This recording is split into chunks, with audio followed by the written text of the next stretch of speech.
Dizzy Dreamer ASMR. Good evening, everybody. My name is Dizzy Dreamer ASMR. Welcome back to my ASMR channel.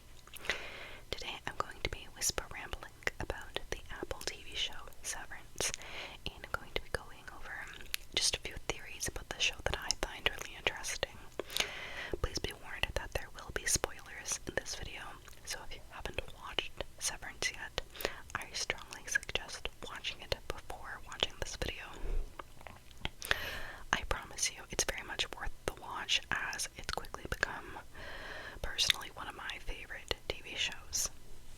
So, as you may know, Severance is a psychological thriller television show directed by Ben Stiller. Yes, that Ben Stiller. And it can be watched on the Apple TV Plus streaming service. It stars Adam Scott, Zach Cherry, Britt Lower, Tramell Tillman, Tullock, Dichen Lachman, Michael Chernus, John Turturro, Christopher Walken, and Patricia Arquette. And the synopsis is as follows. Mark leads a team of office workers whose memories have been surgically divided between their work and personal lives. When a mysterious colleague appears outside of work, it begins a journey to discover the truth about their jobs. So the premise of this TV show is unlike any I've ever seen. Honestly, it delves into problems of like corporate greed, free will, workers' rights. It also ties into philosophical questions of work and labor, and through that also Marxism. I read a few Marxist analyses of Severance, about the separation of the product of labor from the worker, and they were really mind-opening.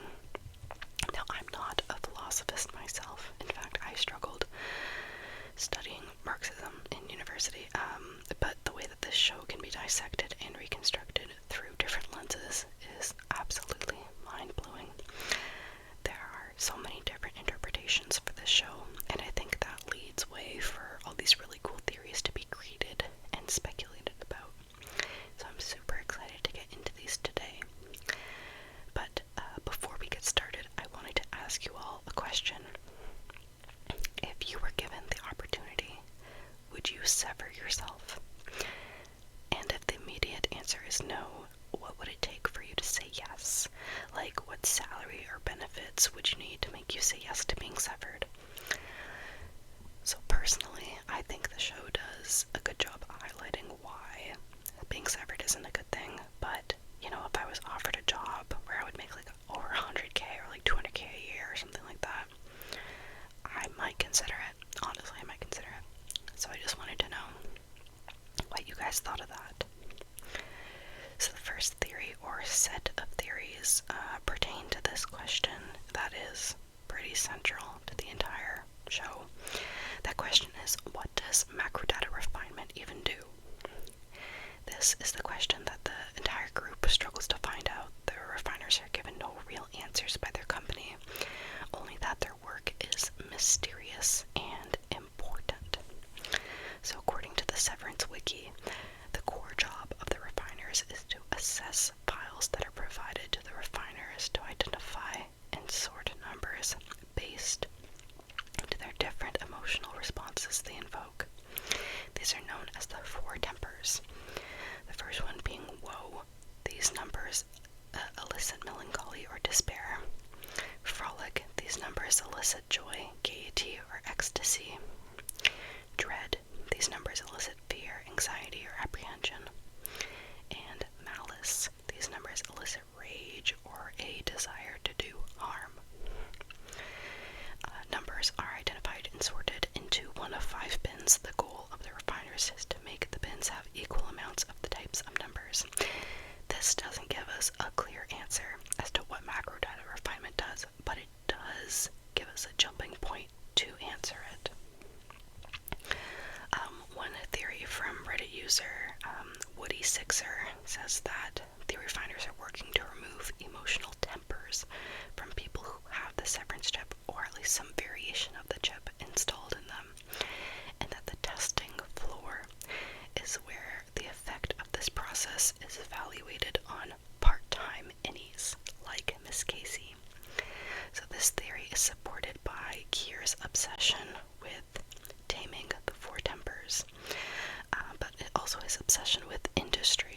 so that a worker with the 4 tempers tamed would be more compliant and productive. This user points out Miss Casey as an example of a worker who honestly seems devoid of the 4 tempers. She seems devoid of any emotion at all, which further supports this theory as she spends a lot of time on the testing floor. So that's just one theory about the purpose of macrodata refinement. Another theory that answers this question, but also answers the question as to why Jamie Egan I think it's Jamie Egan, is so weird, is as follows. This is from Reddit user Mimer Francisco. So they're working on refining heavily encrypted data that represents the consciousness of former CEOs of Lumen Industries. This user says that their consciousnesses have been downloaded and uploaded at some point, but the data isn't clear enough to implant into the chips. So they say that this is supported by the scenes that involve Natalie, who is the board liaison, but seems to have a problem with the Miss Selvig. So when she talks to the board, you can notice there's always a noticeable delay in her responses, and this user says that that is because the board isn't actually multiple people. It's one physical person, that person being Jamie Egan, who has all the consciousnesses of former CEOs uploaded in his mind. So the delay is actually him flipping through these personalities to consult or process their input before responding.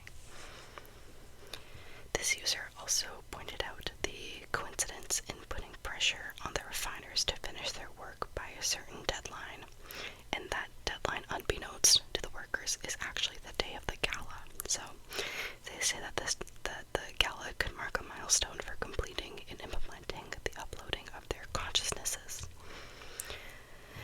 So moving on to a different theory. One theory that's particularly fascinating is that Helena, or Helly, was responsible for Gemma's death.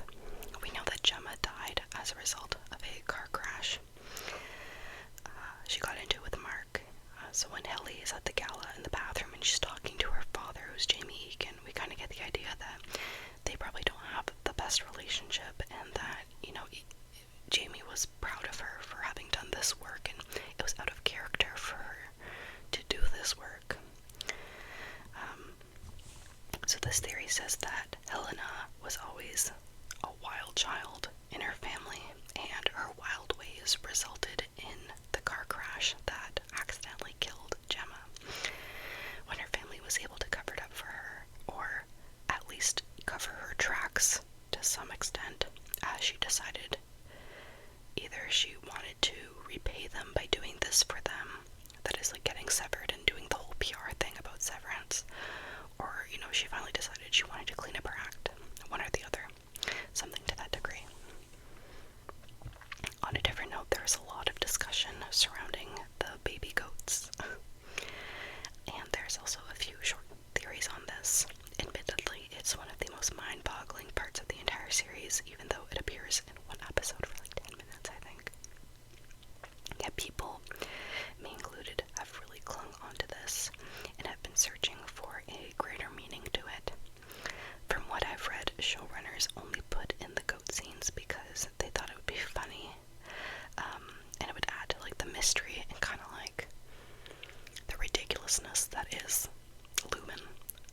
But seeing how attached we've gotten to it, or how much we've looked into it, I've read that they're planning on giving it a greater meaning, apparently. So, one theory from Reddit user, his name is Wambaloma, says that the baby goats are one of Lumen's early trials in creating artificial life. It's an interesting idea. Another not-so-serious theory says that Lumen figured out how to store human minds in goat bodies a while back, and they're aiming to advance their technology to taking over human bodies.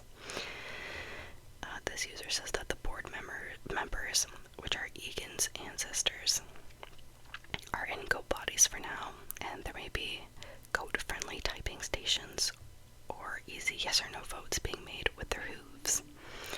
Another theory says that the goats are being sacrificed.